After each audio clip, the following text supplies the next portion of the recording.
ते टाळायचा प्रयत्न केला तरी मला माहित आहे तुझं सत्य दादावर प्रेम आहे. तसं अजिबात नाही. आमच्यात फक्त मैत्री होती. त्यानं त्याचा चुकीचा अर्थ काढला. तू दे आता तुला काय कारण द्यायचे ती, पण कुणाच्या नजरेतनं काहीच लपत नाही.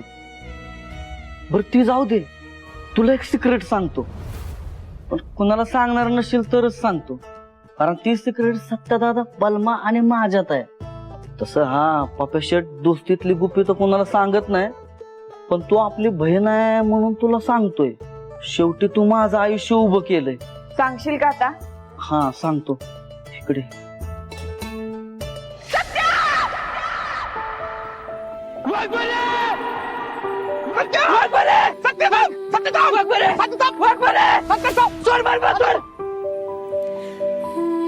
माझं प्रेम होतं त्यांच्यावर. मला आयुष्यात पहिल्यांदा कुणावर प्रेम झालं होतं. सत्याने त्याचं प्रेम व्यक्त करायला किती प्रयत्न केले. तो माझ्यात एवढा गुंतलाय आणि मी नकार देऊन लईच त्रास दिलाय त्याला. माझ्यामुळे लई दुखावलाय ते.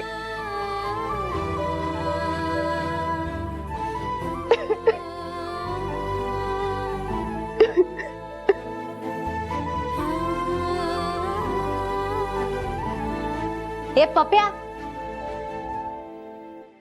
काय बोललास तू तिला? का रडते ती?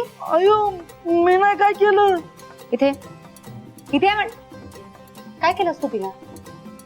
आता सांगतो का देऊ दोन? काय केलं? मी नाही काय केलं. त्यात तिला गंमत सांगत होतो. प्रिया, एक मिनिट.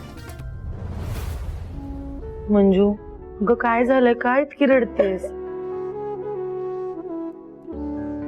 शांत हो बघू.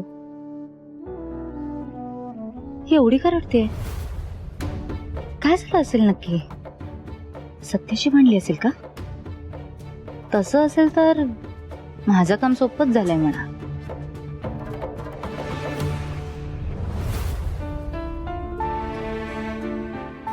वाघमारे बसा बसा. काय झालं? घरी जायचंय का? तब्येत बरी नाहीये की काल सत्यासोबत जे घडलं त्याचा त्रास होतोय? माफ करा मला, पण मी आता तुम्हाला काही सांगू शकत नाही. मला थोडा वेळ माझं मला राहू द्या. मी ठीक होईल. तुम्ही खरंच नका काळजी करू. मी ठीक आहे. ठीक आहे, काळजी घ्या.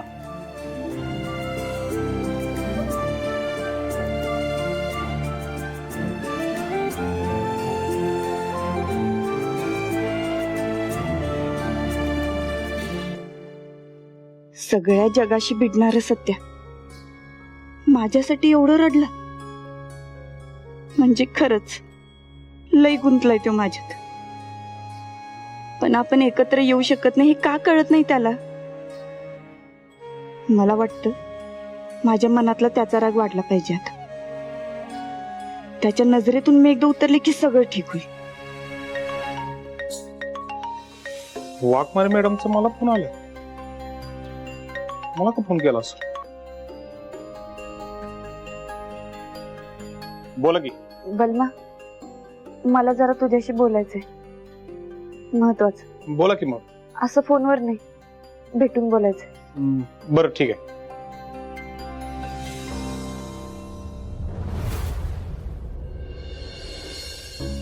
सत्या, मला अगदी शांतपणे सांग. म्हणजे मनावर कुठलं ओझ न ठेवता सांग, दडपण न ठेवता सांग की काय चाललंय घरात, काय आहेत घराचे हाल हवाल. तर त्या घर म्हटलं की, नातं म्हटलं की, कुटुंब म्हटलं की वाद होणार, भांडणं होणार, त्या भांड्याला भांड लागणार. त्याने इतकं खचून नाही जायचं. पण तात्यासाहेब, प्रश्न आता नवरा बायकोच्या भांडणाचा राहिलाच नाही, कारण वाघमारेंना माझी बायको म्हणून राहायचं नाही. तुला हे कबूल आहे? तू ऐकलंस तिचं? आता त्यांचीच इच्छा नाही म्हणल्यावर मी तर कशी जबरदस्ती करणार? तसं बी घटस्फोटाची तारीख जवळ आली. त्यांच्या इच्छेनुसार जे काय व्हायचंय ते होऊन जाऊ दे. तुला खरंच वाटतंय की ती हे तिच्या मनाने करते? तिला तुझ्याबद्दल काहीच वाटत नाही? तिच्यावर कुणाचा दबाव नाही, ती स्वयंस्फूर्तीने असं करते? तुमचं हे लग्न, तुमचा हा विवाह टिकला पाहिजे, कारण ही त्या विधात्याची सदिच्छा होते. तिला बाधा पोहोचता कामा नये. आणि हे लग्न, हा विवाह, हे तुमचं नातं कसं टिकवायचं ते तू माझ्यावर सोड. आहे, मी आहे ना. हा, पक्षानं तुझ्यावर अतिशय एक महत्वाची जबाबदारी सोपायची ठरवलंय. संघटन कार्यामध्ये तुला अतिशय महत्वाचं पद बहाल करून तुझा सत्कार समारंभ पक्ष कार्यालयात आयोजित करायचा होता. एक स्नेह मेळावा, एक स्नेह भोजन आयोजित करायचं होतं. पण भोवताल एवढा प्रदूषित आहे, बरे दिसत नाही. ते काही कागद आहे, त्याच्यावर सह्या कर, बाकी मजकूर पंकज टाकेलच. हा, पेन.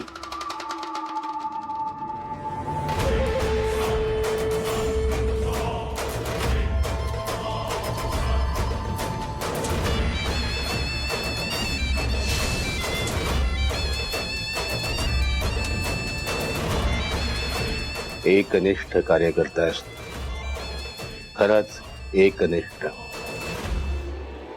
एकदम एकनिष्ठ, सच्चा.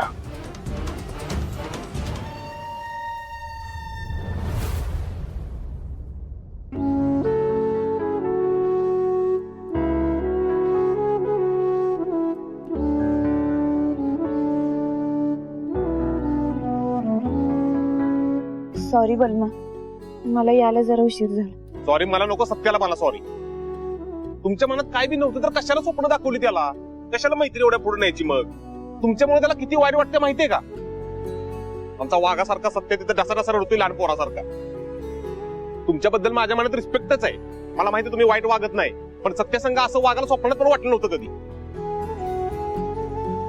हे बघ बलमा, मला माहितीये तुला माझा किती राग येत असेल, पण मी खरंच मनापासून सांगते, मला सत्यासोबत आयुष्यभर नाही राहायचंय. आणि हे माझं ठाम मत आहे.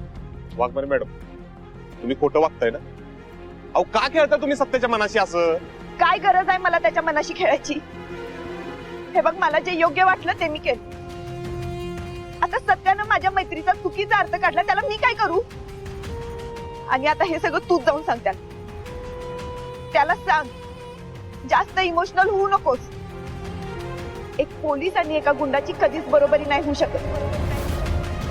आणि प्रेम तर नाहीच नाही. आणि एका गुंडाशी संसार करून मला माझ्या आयुष्याची वाट लावून नाही घ्यायची. जावा वाघमारे, जावा, बिंदास जावा. माहिती तुम्ही लय मोठ्या पोलीस आहे. आज जी काय ठामपणे बोलताय ना, ती पण हिंमत सत्याने देणे एवढं लक्षात ठेवा.